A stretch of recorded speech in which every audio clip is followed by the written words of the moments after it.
నేనేం చేస్తున్నానో తెలుసు, ఎందుకు చేస్తున్నానో తెలుసు. లలితని బాధ పెట్టడం నా ఉద్దేశం కాదమ్మా. అది నేను కొత్తగా చెప్పాల్సిన అవసరం లేదు. కానీ నిజం తెలిస్తే అప్పుడేమవుతుంది నాన్నా?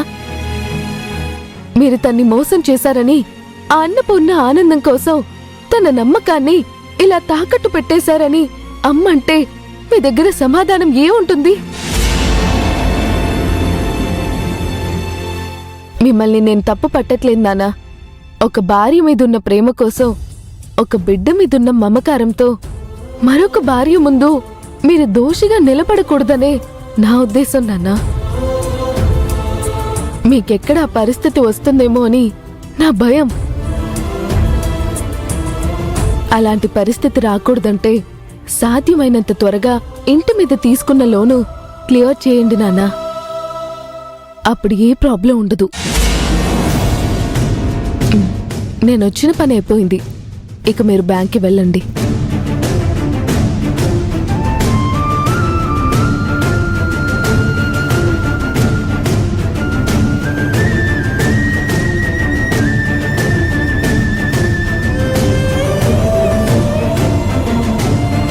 అనయ్య,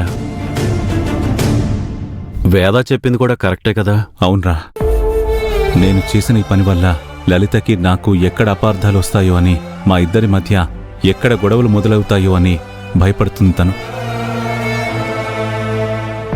తను చెప్పినట్టుగానే బిజినెస్ స్టార్ట్ అయిన తర్వాత ముందు లలిత ఇంటి మీద తీసుకున్న లోన్ క్లియర్ చేసేద్దాం. బ్యాంకుకి వెళదాం పద.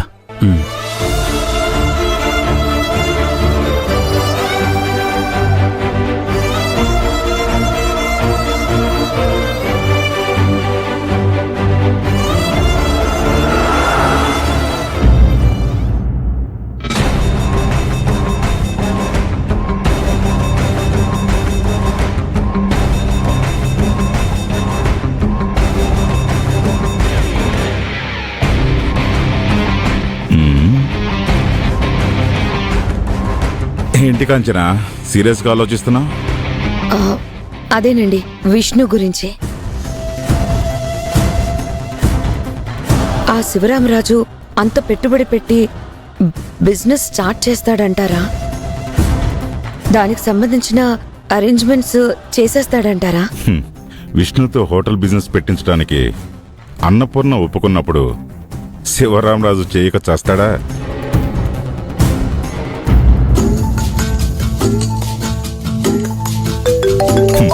ఇదిగో సత్యం. ఎవరు డాడీ? ఇంకెవరు, బకారా. హలో అంకుల్, నేను విష్ణును అంకుల్. ఏంటి విష్ణు, నీ వాయిస్లో చాలా హుషారు కనబడుతుంది. అవును అంకుల్, గుడ్ న్యూస్ అంకుల్. మా నాన్నకి బ్యాంక్లో లోన్ అప్రూవ్ అయింది. అవునా? అవును అంకుల్, ఉన్న సేవింగ్స్ గోల్డ్ మొత్తం పెట్టేశాడు. అయినా సరిపోలేదు. మేము ఉన్న ఇల్లు కూడా తాకట్టు పెట్టారు అనుకోండి. అయితే మొత్తం ఆస్తంతా నీకోసమే తాకట్టు పెట్టేస్తున్నారన్నమాట. అవును అంకుల్, ఎంతైనా కొడుకుని కదా. ఆయన ఏముంది అంకుల్, మీరు చెప్పిన స్పాట్ మంచిది కదా. 6 నెలలు తిరిగేసరికి ఇవన్నీ విడిపించేస్తాను. నీ మొహం విడిపిస్తా.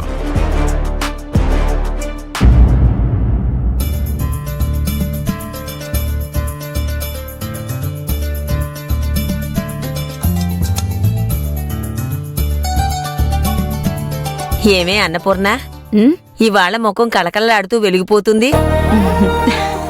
ఎందుకు వెలగదు? కొడుకు ప్రయోజకుడు అవుతున్నాడంటే ఆనందమే కదా. నిజమే నిర్మల, ఇన్ని రోజులు వాడేం చేస్తాడో ఎలా బతుకుతాడోనని ఓ భయం ఉండేది. ఉన్నట్టుండి వాడికి ఈ బుద్ధి ఎందుకు పుట్టిందో తెలీదు. బిజినెస్ చేసుకుని జీవితంలో సెటిల్ అవ్వాలనుకుంటున్నాడు. ముందు కొంచెం భయపడ్డాను గాని ఏదో ఒక స్టెప్ తీసుకోకపోతే ఎవరైనా ముందుకెలా వెళ్ళగలుగుతారు? వాడు జీవితంలో బాగుపడితే నాకదే చాలు. అసలు వీడికి ఆలోచన కల్పించిన దేవుడెవరో?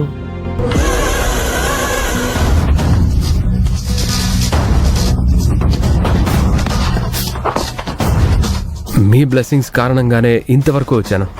ఖచ్చితంగా మీరు చెప్పినట్టే ఎదుగుతాను. నాకంటూ ఒక గుర్తింపుని సంపాదించుకుంటాను. విష్ణు, ఎవర్రా ఫోన్లో? ఎవరితో మాట్లాడుతున్నావు? అన్నపూర్ణ. నిన్నేరా? ఎవరితో మాట్లాడుతున్నావు? అది అమ్మా. నేను మొత్తం విన్నాను. హోటల్ బిజినెస్ పెట్టమని నీకు సలహా ఇచ్చింది ఓ పెద్ద మనిషే కదా? ఇటీవల నేను మాట్లాడతాను. ఇవ్వరా?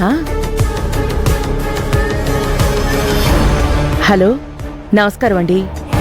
నేను విష్ణు వాళ్ళ అమ్మని అన్నపూర్ణని మాట్లాడుతున్నాను.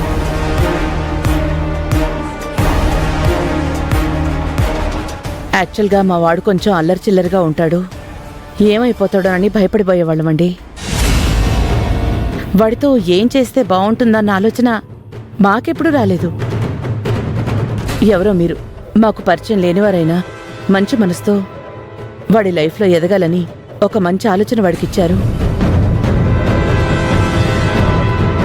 వాడికే కాకుండా పరోక్షంగా మాకు కూడా సాయం చేశారు. మీ రుణం తప్పకుండా తీర్చుకుంటామండి. సరేనండి, మీరు విష్ణుతో మాట్లాడుతుండండి. రే విష్ణు, తీసుకో.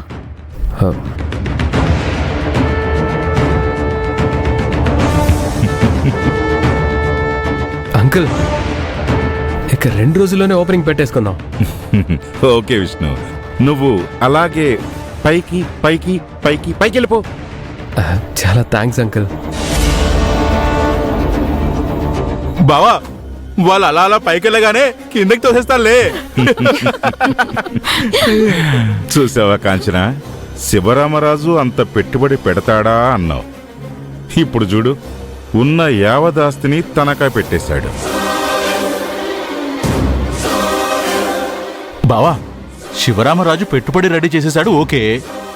మరి ఆ అన్నపూర్ణని రుణం తీర్చుకుంటాను అంటుంది, ఎలా తెచ్చుకుంటుందో మరి?